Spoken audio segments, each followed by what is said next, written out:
Hello everyone, welcome to my YouTube channel. In this particular video, let us discuss the internal check with regards to wage payments. Usually the wages will be given in the manufacturing concerns. ಎಲ್ಲಿ ಮ್ಯಾನುಫ್ಯಾಕ್ಚರಿಂಗ್ಸ್ ಎಲ್ಲ ನಡೆಯುತ್ತಲ್ಲ ಅಲ್ಲಿ wages ಗಳನ್ನ ಕೊಡ್ತಾರೆ. Manufacturing concerns ಅಲ್ಲಿ salary ಅಂತ ಕೊಡೋದಿಲ್ಲ, ಅಲ್ಲಿ wages ಅಂತ ಹೇಳಿ ಕೊಡ್ತಾರೆ. So usually our wages are pay to the workers on the basis of time spend by the each worker.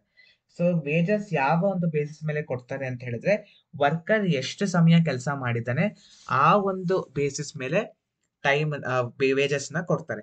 So proper time ನ ಮೇಂಟೈನ್ ಮಾಡೋದು ಇಲ್ಲಿ ಬಹಳ ಮುಖ್ಯ. They should record the proper time. So what are the maintenance of wages record? They should implement various wages records. First is time work recording.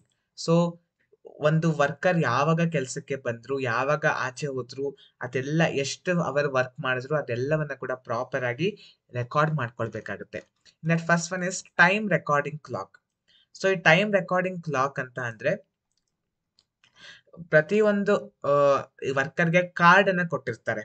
So time recording ಇದು gate entry of the gate ಅಲ್ಲಿ entry ಆಗ್ಬೇಕಾದ್ರೆ ಇದನ್ನ ಇಟ್ಟಿರ್ತಾರೆ. ಪ್ರತಿಯೊಂದು worker ಕೂಡ ಅದನ್ನ ಒಂದು entry card ಅನ್ನ ಅವ್ನು ಎಷ್ಟು ಗಂಟೆಗೆ ಬಂದಿರ್ತಾನೋ ಆ ಟೈಮ್ ಸ್ಲಾಟ್ ಅಲ್ಲಿ ಹಾಕ್ಬೇಕಾಗತ್ತೆ ಆ ಕಾರ್ಡ್ ಅನ್ನ. ಸೊ ಅದೇ ರೀತಿ ವೆನ್ ಈಸ್ ಗೋಯಿಂಗ್ ಬ್ಯಾಕ್, ಅವನು ಕೆಲಸ ಫ್ಯಾಕ್ಟ್ರಿಯಿಂದ ಬಿಟ್ಟು ಕೆಲಸ ಮುಗಿಸಿ ಹೋದ್ಮೇಲೂ ಕೂಡ ಆ ಕಾರ್ಡ್ ನ ಎಕ್ಸಿಟ್ ಕ್ಲಾಕ್ ಅಲ್ಲಿ ಎಕ್ಸಿಟ್ ಸ್ಲಾಟ್ ಇಟ್ಟಿರ್ತಾರೆ. ಎಂಟ್ರಿಗೆ ಒಂದಿಟ್ಟಿರ್ತಾರೆ, ಎಕ್ಸಿಟ್ ಒಂದಿಟ್ಟಿರ್ತಾರೆ. ಅವನು ಎಷ್ಟು ಯಾವಾಗ ಅವನು ಹೋಗ್ತಾ ಇದ್ದಾನೆ ಕೆಲಸವನ್ನ ಮುಗಿಸಿ ಅಂತ ಹೇಳಿದ್ರೆ ಆ ಟೈಮಲ್ಲೂ ಕೂಡ ಅವನ ಒಂದು ಎಕ್ಸಿಟ್ ಕಾರ್ಡ್ ನ ಆ ಒಂದು ಸ್ಲಾಟ್ ಅಲ್ಲಿ ಹಾಕ್ಬೇಕಾಗತ್ತೆ. ಸೊ ಇದರಿಂದ ಅವನು ಯಾವಾಗ ಫ್ಯಾಕ್ಟ್ರಿ ಒಳಗಡೆ ಬಂದ, ಯಾವಾಗ ಫ್ಯಾಕ್ಟ್ರಿಯಿಂದ ಹೋದ ಅಂತ ಹೇಳಿ ಗೊತ್ತಾಗುತ್ತೆ. Next brass metal token. So each worker will be given a brass metal token. So ಅದಕ್ಕೆ ನಂಬರಿಂಗ್ ಆಗಿರುತ್ತೆ. ಪ್ರತಿಯೊಂದು ವರ್ಕರ್ ಹತ್ರ ಒಂದು ಬ್ರಾಸ್ ಮೆಟಲ್ ಟೋಕನ್ ಅನ್ನ ಕೊಟ್ಟಿರ್ತಾರೆ. ಸೊ ಎಂಟರ್ ಆಗ್ತಿರೋ ಸಮಯದಲ್ಲಿ ವೆನ್ ಫ್ಯಾಕ್ಟ್ರಿಗೆ ಬರ್ಬೇಕಾದ್ರೆ ಆ ಒಂದು ಟೋಕನ್ ಏನಿರುತ್ತಲ್ಲ ಅವರ ಒಂದು ಬೋರ್ಡ್ ಇರುತ್ತೆ. ಆ ಬೋರ್ಡ್ ಅಲ್ಲಿ ಪ್ರತಿಯೊಂದು ವರ್ಕರ್ಸ್ ನೇಮ್ಗಳಿರುತ್ತೆ. ಆ ಇನ್ ಟೈಮ್ ಅಲ್ಲಿ ಆ ಒಂದು ಟೋಕನ್ ಅನ್ನ ಅಲ್ಲಿ ಹಾಕ್ಬೇಕಾಗುತ್ತೆ. ಸೊ ಅವಾಗ ಯಾವ್ಯಾವ ಒಂದು ವರ್ಕರ್ಸ್ ಆರ್ಗನೈಸೇಷನ್ ಅಲ್ಲಿ ಇದಾರೆ ಅನ್ನೋದು ಗೊತ್ತಾಗುತ್ತೆ. That is brass metal token. Next attendance card. So this card will be kept at the gate. Factory gate ಹತ್ರ ಕೊಟ್ಟಿರ್ತಾರೆ. ಸೊ ಪ್ರತಿಯೊಂದು ವರ್ಕರ್ಸ್ಗೂ ಒಂದೊಂದು ಅಟೆಂಡೆನ್ಸ್ ಕಾರ್ಡ್ ಅನ್ನ ಕೊಟ್ಟಿರ್ತಾರೆ. ಸೊ ಈ ಫ್ಯಾಕ್ಟ್ರಿ ಎಂಟರ್ ಆಗೋ ಟೈಮಲ್ಲಿ ಈ ಒಂದು ಅಟೆಂಡೆನ್ಸ್ ಕಾರ್ಡ್ ಅನ್ನ ಒಂದು ಬಾಕ್ಸ್ ಅಲ್ಲಿ ಹಾಕ್ತಾರೆ. ಸೊ ಗೇಟ್ ಕೀಪರ್ ಏನ್ ಮಾಡ್ತಾನೆ, ಎಲ್ಲಾ ಕಾರ್ಡ್ಸ್ ಯಾರ್ಯಾರು ವರ್ಕರ್ಸ್ ಎಲ್ಲ ಕಾರ್ಡ್ಸ್ ಎಲ್ಲ ಈ ಬಾಕ್ಸ್ ಅಲ್ಲಿ ಹಾಕಿರ್ತಾರೋ ಅದನ್ನೆಲ್ಲ ಕಲೆಕ್ಟ್ ಮಾಡ್ಕೊಂಡು ಅಟೆಂಡೆನ್ಸ್ ರಿಜಿಸ್ಟರ್ ಅಲ್ಲಿ ರೆಕಾರ್ಡ್ ಮಾಡ್ಕೊಳ್ಳೋದಕ್ಕೆ ಅವನು ಕೊಡ್ತಾನೆ. Next is piece work recording. So ಪ್ರತಿಯೊಂದು ಎಂಪ್ಲಾಯೀಸ್ ವರ್ಕರ್ಸ್ಗೂ ಕೂಡ ಜಾಬ್ ಕಾರ್ಡ್ಸ್ ಅನ್ನ ಕೊಟ್ಟಿರ್ತಾರೆ. ಸೊ ಅದರಲ್ಲಿ ಯಾವ ಒಂದು ಜಾಬ್ ಅವ್ರಿಗೆ ಅಲೋಕೇಟ್ ಆಗಿದೆ, ಎಷ್ಟು ವರ್ಕ್ ನ ಅಲೋಕೇಟ್ ಮಾಡಿದ್ದಾರೆ, ಜಾಬ್ ರೇಟ್ ಏನು, ಆ ಒಂದು ಜಾಬ್ ಕಂಪ್ಲೀಟ್ ಮಾಡಿದ್ರೆ ಅವ್ರಿಗೆ ಎಷ್ಟು ದುಡ್ಡು ಬರುತ್ತೆ ಅನ್ನೋದನ್ನೆಲ್ಲ ಕೂಡ ಆ ಒಂದು ಜಾಬ್ ಕಾರ್ಡ್ ಅಲ್ಲಿ ಮೆನ್ಷನ್ ಮಾಡಿರ್ತಾರೆ. This card is checked by the piece work reviewer along with the quality and quantity of goods. So at the end of the day, ಆ ದಿನ ಮುಗಿದ ಮೇಲೆ ಅವನು ಏನು ಪ್ರಾಡಕ್ಟ್ ನ ಮ್ಯಾನುಫ್ಯಾಕ್ಚರ್ ಮಾಡಿರ್ತಾರೋ ಅದನ್ನ ಹೈಯರ್ ಅಥಾರಿಟಿಗೆ ಕೊಡ್ಬೇಕಾದ್ರೆ ಈ ಒಂದು ಜಾಬ್ ಕಾರ್ಡ್ ನ ವೆರಿಫೈ ಮಾಡಬೇಕು. ಸೊ ಅವ್ನಿಗೆ ಹೇಳಿರ್ತಕ್ಕಂಥ ಜಾಬ್ ನ ಮುಗಿಸಿದಾನ, ಇನ್ನು ಪೆಂಡಿಂಗ್ ವರ್ಕ್ ಏನಾದ್ರು ಇದೆಯಾ ಅದೆಲ್ಲವನ್ನ ಕೂಡ ರಿವ್ಯೂವರ್ ಚೆಕ್ ಮಾಡ್ತಾನೆ.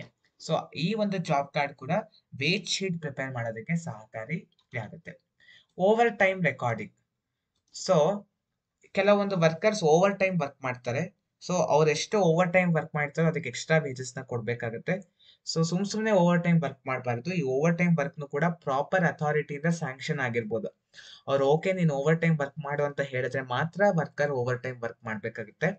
ಅಗೇನ್ ಅದಕ್ಕೆ ಓವರ್ ಟೈಮ್ ಸ್ಲಿಪ್ ಅನ್ನ ಕೊಡ್ತಾರೆ. ಸೊ ಅದರಲ್ಲಿ ಎಷ್ಟು ಏನೇನು ಇನ್ಫಾರ್ಮೇಶನ್ ಇರುತ್ತೆ ಅಂದ್ರೆ ಯಾವ ಒಂದು ವರ್ಕರ್ ನೇಮ್ ಏನಿರುತ್ತೆ, ಏನು ಜಾಬ್ ನ ಮಾಡ್ದ, ಸೊ ಹಂಗೆ ಎಷ್ಟು ವೇಜಸ್ ಪೇ ಮಾಡ್ಬೇಕಾಗುತ್ತೆ, ಎಷ್ಟು ಓವರ್ ಟೈಮ್ ಕೆಲಸ ಮಾಡಿದ್ದಾನೆ, ಮತ್ತೆ ಓವರ್ ಟೈಮ್ ಕೆಲಸ ಮಾಡಿರೋದಕ್ಕೆ ಎಷ್ಟು ಪೇಮೆಂಟ್ ಆಗ್ಬೇಕು ಅನ್ನೋ ಎಲ್ಲಾ ಡೀಟೇಲ್ಸ್ ಕೂಡ ಆ ಒಂದು ಓವರ್ ಟೈಮ್ ಸ್ಲಿಪ್ ಅಲ್ಲಿ ಇರುತ್ತೆ. Next pass out recording. So normally the workers are not allowed to leave the factory during the hours of work.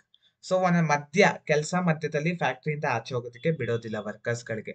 So ಒಂದೊಂದ್ಸತಿ some emergency or some personal grounds they may have to go out and come for half an hour or 1 hour. So that time pass out slip ಅಂತ ಕೊಡ್ತಾರೆ. So ಈ ಒಂದು pass out slip ಎರಡು copy ಇರುತ್ತೆ, ಸ್ಲಿಪ್ಪಿನ ಎರಡು copy. Original copy worker ಹತ್ರ ಇರುತ್ತೆ. ಅದು ಫ್ಯಾಕ್ಟ್ರಿ ಬಿಡೋ ಸಮಯದಲ್ಲಿ ಆ ಒಂದು ಕಾಪಿಯನ್ನ ಗೇಟ್ ಕೀಪರಿಗೆ ಕೊಡ್ಬೇಕಾಗತ್ತೆ. ಇನ್ನೊಂದು ಕಾಪಿಯನ್ನ ವೇಜ್ ಡಿಪಾರ್ಟ್ಮೆಂಟ್ಗೆ ವೇಜ್ ಶೀಟ್ ಪ್ರಿಪೇರ್ ಮಾಡೋದಕ್ಕೋಸ್ಕರ ಕೊಡ್ತಾರೆ. So this is pass out recording. ಇದು ಗೇಟ್ ಪಾಸ್ ಇದ್ದಂಗೆ. ಮಧ್ಯದಲ್ಲಿ ಫ್ಯಾಕ್ಟ್ರಿನ ಬಿಟ್ಟು ಹೋಗ್ಬೇಕಾದ್ರೆ ಈ ಒಂದು ಪಾಸ್ ಔಟ್ ರೆಕಾರ್ಡಿಂಗ್ ಅನ್ನ, ಪಾಸ್ ಔಟ್ ಸ್ಲಿಪ್ ಅನ್ನ ಬಳಸ್ತಾರೆ. Next, preparation of wage sheets. So ಈ ಒಂದು ವೇಜ್ ಶೀಟ್ ಸಪರೇಟ್ ಡಿಪಾರ್ಟ್ಮೆಂಟ್ ಇರುತ್ತೆ ವೇಜ್ ಶೀಟ್ ನ ಪ್ರಿಪೇರ್ ಮಾಡೋದಕ್ಕೆ. So this work should be assign to number of employees of wage department to minimise the irregularities. So ಬೇರೆ ಬೇರೆ ಕಡೆಯಿಂದ information ನ ತಗೊಳ್ಬೇಕು. ಅಟೆಂಡೆನ್ಸ್ ರಿಜಿಸ್ಟರ್ ಇಂದ, ಎಷ್ಟು ಓವರ್ ಟೈಮ್ ಸ್ಲಿಪ್ಸ್ ಇಂದ, ಪಾಸ್ ಔಟ್ ಸ್ಲಿಪ್ಸ್ ಇಂದ, ಜಾಬ್ ಕಾರ್ಡ್ಸ್ ಇಂದ. ಸೊ ಈ ಎಲ್ಲಾ ಕಡೆಯಿಂದ ಇನ್ಫಾರ್ಮೇಶನ್ ನ ತಗೊಂಡು ವೇಜ್ ಶೀಟ್ ಅನ್ನ ಪ್ರಿಪೇರ್ ಮಾಡ್ಬೇಕಾಗತ್ತೆ. ಸೊ ವೇಜ್ ಶೀಟ್ ಅಲ್ಲಿ ಯಾವ್ಯಾವ ಕಾಲಮ್ ಇರುತ್ತೆ ಅಂದ್ರೆ, ನೇಮ್ ಆಫ್ ದಿ ವರ್ಕರ್, ವರ್ಕರಿನ ಹೆಸರು ಇರುತ್ತೆ, ಮತ್ತೆ ಐಡೆಂಟಿಫಿಕೇಶನ್ ನಂಬರ್, ಒಂದು ಯೂನಿಕ್ ನಂಬರ್ ಅನ್ನ ಕೊಟ್ಟಿರ್ತಾರೆ, ಮತ್ತೆ ಆ ಒಂದು ವರ್ಕರ್ ಯಾವ ಡಿಪಾರ್ಟ್ಮೆಂಟ್ ಅಲ್ಲಿ ಕೆಲಸ ಮಾಡ್ತಾ ಇದ್ದಾನೆ ಒಂದು ಇನ್ಫಾರ್ಮೇಶನ್ ಇರಬೇಕು. ಟೋಟಲ್ ಟೈಮ್ ವರ್ಕ್, ಆ ಒಂದು ಪ್ರೊಡಕ್ಷನ್ ಪ್ರೋಸೆಸ್ ಅಲ್ಲಿ ಎಷ್ಟು ಅವರ್ ಕೆಲಸ ಮಾಡಿದ್ದಾನೆ ಅನ್ನೋದು ಇರಬೇಕು. ಏನೇನು ಕೆಲಸ ಮಾಡಿದ್ದಾನೆ ಅನ್ನೋದು ಇರಬೇಕು. ಅವನ್ಗೆ ಎಷ್ಟು ವೇಜಸ್, ರೇಟ್ ಆಫ್ ವೇಜಸ್ ಏನು, ಎಷ್ಟು ವೇಜಸ್ ನ ಕೊಡ್ತಾರೆ ಅವನ್ಗೆ ಅನ್ನೋದು ಅಲ್ಲಿ ಇರಬೇಕು.